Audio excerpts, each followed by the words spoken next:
não é isso? É no dia 4 de outubro, é dia da eleição. Eu tenho recebido alguns e-mails, não estou falando especificamente para ninguém, eu estou falando de uma coisa que tem me preocupado bastante. É o terrorismo político que está sendo instalado, manifestado no meio da Igreja de Cristo Jesus.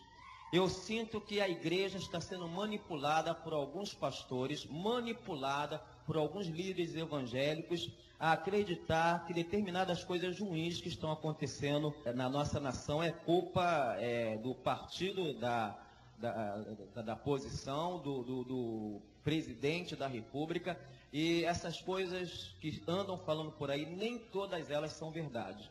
Nós temos que entender que quando o novo Código Civil foi aprovado, muitas coisas mudaram. Como acontece no Brasil, nem todas as coisas são observadas. Então, muitas das coisas que dizem que vai acontecer, essas leis já existem. E outras coisas que estão dizendo que vai acontecer, se esse governo continuar através da sua candidata, nós temos que entender que nós temos uma Constituição, nós temos deputados e senadores que são eleitos pelo povo, estão ali para fazer as leis. E as leis, algumas delas, para serem modificadas, têm que ser modificada a Constituição. Nós vivemos numa democracia. Então, algumas coisas que estão dizendo por aí que é culpa do atual governo e o governo defende, não é verdade. Por exemplo, o movimento homossexual. Nós temos liberdade, sim, de colocarmos a nossa opinião com respeito ao homossexualismo, com respeito à prostituição, com respeito ao aborto. Nós temos liberdade porque vivemos numa democracia. Nós não podemos tirar o direito da pessoa de viver na situação que ela quer. Existe uma diferença muito grande entre eu pegar a palavra de Deus, que entendo que é a palavra de Deus, não é um livro ultrapassado que diz que o homossexualismo, aborto e outras coisas que estão se falando por aí, isso não é coisa desse governo. O movimento gay lá em São Paulo é enorme, muito maior que no Rio. Quem governa São Paulo, tanto o município como o estado, não é o candidato da oposição, pelo contrário, é da oposição. E o movimento gay lá é muito maior do que aqui no Rio de Janeiro. Então isso não é coisa de um determinado partido, é uma ansiedade da nação brasileira. Querer viver na promiscuidade, viver de forma ilícita, viver de forma contrária à vontade de Deus. Se alguém quer viver na prostituição, quer viver em adultério, quer viver no homossexualismo, quer fazer aborto, que façam. Só não podem impor sobre mim aceitar essas coisas, porque essas coisas vão contra a minha consciência e a minha liberdade de pensar. Mas como servo de Cristo Jesus, eu não posso usar os meios de comunicação para aterrorizar o povo. Eu vejo por meio da igreja evangélica um desejo muito grande de assumir uma posição junto ao governo que não cabe a ela assumir. Nós precisamos separar Estado é Estado, igreja é igreja. Esse conjunto igreja-Estado nunca deu certo, a história nos mostra isso. Sempre foi um desastre quando a igreja quis se meter nos negócios do governo. Candidato crente, lamentavelmente os candidatos crentes, tanto no Congresso como na posição de executivo, como prefeito ou governador, fizeram coisas tremendamente erradas. Lamentável, coisa que nos envergonhamos. Hoje nós vemos os evangélicos que sempre tiveram uma posição contra os católicos, se unindo aos católicos para desaprovarem o governo atual. Se até há pouco tempo a igreja evangélica tinha uma cisma tremenda com a igreja católica, porque agora vão começar a passar vídeos e e-mails mandando para todo mundo dizendo que CNBB e a igreja evangélica discordam, a CNBB, os católicos também estão contra esse governo. Obviamente que todos nós sabemos que existe uma rixa entre a igreja católica e o atual governo, porque quando o Papa ele quis trazer alguns princípios para o governo apoiar, porque o PT sempre foi colado à Igreja Católica. Quando o presidente rejeitou esses princípios, começou a haver uma cisma entre o PT e a Igreja Católica. Agora eu ficar recebendo e-mail de crentes, amigos meus, pessoas cultas, pastores, me induzindo a chegar aqui na igreja e a levar o povo a votar contra. Existe uma diferença muito grande entre um pastor e um padre, ou um pastor e um bispo ter posições contrárias com respeito à palavra de Deus, do que trazer princípio de discórdia entre os membros da Igreja Católica e os membros da Igreja Evangélica. Nós não discriminamos católicos. Eu não discrimino católico, eu me dou bem com os católicos, mas agora não concordo com tudo que a Igreja Católica prega. Eu acho que muita coisa que a Igreja Católica prega vai contra a palavra de Deus, a Bíblia que eles conhecem tanto quanto eu conheço e você conhece. Mas a Igreja Católica tem liberdade de se expressar, assim como eu tenho liberdade de me expressar. Mas agora, chega nessa época, eu vejo um interesse muito grande por parte dos evangélicos em ocupar a posição. Mas quando eles ocuparam a posição, fizeram coisas erradas. Aí eu começo a me lembrar que assim que entramos na democracia, muitos crentes foram eleitos.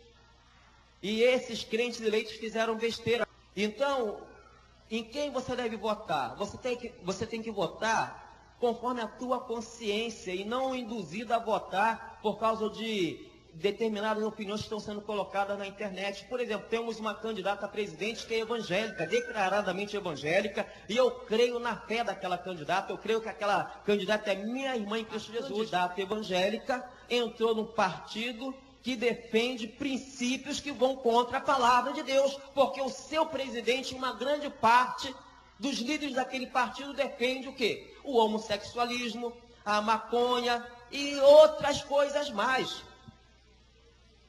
O aborto. E como é que a candidata evangélica, que conhece a Bíblia tanto quanto nós conhecemos ou mais, ela se afilia a um partido que defende princípios que ferem a nossa consciência? Aí ficamos numa situação difícil. Em quem nós vamos votar? Não sou petista, não sou lulista, não sou neguista, não sou branquista, não sou nada e nem sei em quem eu vou votar. Mas eu não vou me deixar induzir por pessoas que, a fim de assumirem o poder, estão trazendo um certo terrorismo no meio evangélico, através de e-mail, através de sites de relacionamento, falando coisas que não é verdade. E é necessário a igreja entender que Jesus está voltando. Eu creio na volta de Cristo. Eu creio que logo, logo Jesus voltará para arrebatar sua igreja. E segundo a palavra de Deus, quando esse dia se aproximar, a Bíblia diz que a iniquidade iria se multiplicar, a iniquidade iria se espalhar sobre a humanidade. A Bíblia diz que o imundo se tornaria mais imundo, o impuro mais impuro, o sujo mais sujo ainda. Então, lamentavelmente, esses princípios que a Bíblia condena, eles vão se espalhar. Homossexualismo, aborto e tantas outras coisas que nós não aceitamos por questão de consciência. Então, meu irmão, vote conforme a tua consciência, ore. É o momento da igreja orar. E nós temos que entender uma coisa: temos que respeitar as autoridades. O capítulo 13 de Romanos fala com respeito à autoridade. Alguém já disse que esse texto está se referindo à liderança cristã, à liderança evangélica. Não é verdade. O texto está falando com respeito à liderança secular. Paulo, ao escrever a sua carta aos Romanos, ele está dizendo que nós deveríamos respeitar as autoridades instituídas, porque elas foram instituídas com a aprovação de Deus. Deus permitiu, a permissão de Deus. E nós devemos prestar respeito a ela, pagar tributo, para não temermos e nem sermos perseguidos por ela, fazermos a nossa parte. Fazer a nossa parte de cidadão não significa concordar com tudo. Por isso nós temos a liberdade de eleger o nosso candidato. Então procure um candidato que você sabe e ele desaprova esses princípios que a palavra de Deus condena. Agora, se o homossexual quer viver praticando o homossexual, que ele viva praticando o homossexualismo. Se as mulheres querem fazer aborto, que façam aborto. É crime fazer aborto. É crime. Querem que isso seja aprovado. E um dia vai ser aprovado. Isso não é questão do executivo. Não é o presidente da República que libera, não é questão de um partido. É um anseio, como já falei, da sociedade brasileira. Porque uma grande parte da sociedade brasileira quer liberdade de aborto, quer liberdade de expressão para homossexuais. Ou seja, podemos chegar ali no shopping com nossa família e ver dois barbudos, dois bigodudos se beijando, se abraçando. E isso vai acontecer, lamentavelmente já acontece em alguns lugares e vai acontecer, queiramos ou não, não importa, meus irmãos, quem vai ser eleito, qual vai ser o presidente que vai entrar, quem serão os deputados, senadores que vão entrar, um dia isso vai acontecer. Pode ser nesse ano, no ano que vem, daqui 2, 3, 4 anos, mas vai acontecer.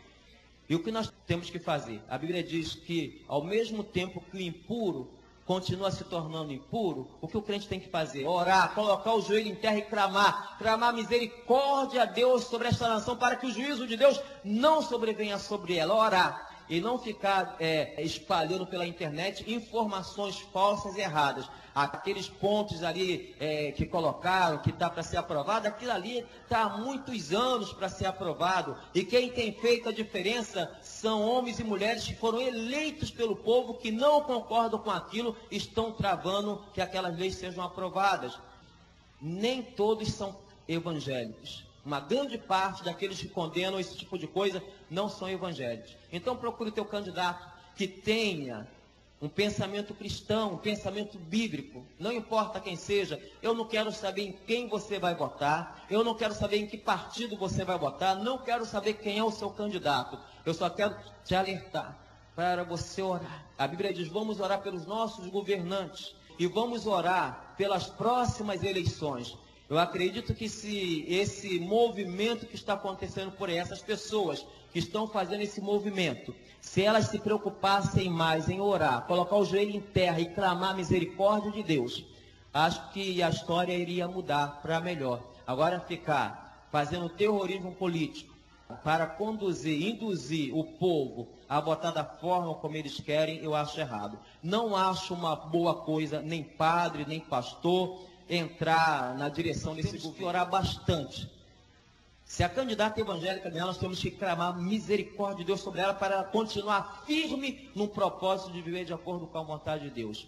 Se entrar outra candidata, temos que orar para Deus ter misericórdia dela, para que ela sinta o temor de Deus no seu coração. Se entrar outro candidato da oposição, temos que orar com ele com a mesma responsabilidade. Então, independente de quem vai ganhar as eleições para governador desse estado, Rio de Janeiro, quem vai ganhar como presidente da República e os senadores e deputados que serão eleitos, nós temos que orar para que Deus esteja colocando homens responsáveis ali, mulheres responsáveis, para que essa nação não sofra mais do que tem sofrido. Mas o importante que você tem que fazer agora, e eu te convoco como igreja de Cristo Jesus aqui na terra, que traz o reino de Deus como pregamos dentro do coração, a levantar um clamor diariamente pelas próximas eleições. Vamos ficar de pé. Eu gostaria que você orasse agora. Peça a Deus sabedoria. Diga, Senhor, seja feita a tua vontade em nome de Jesus.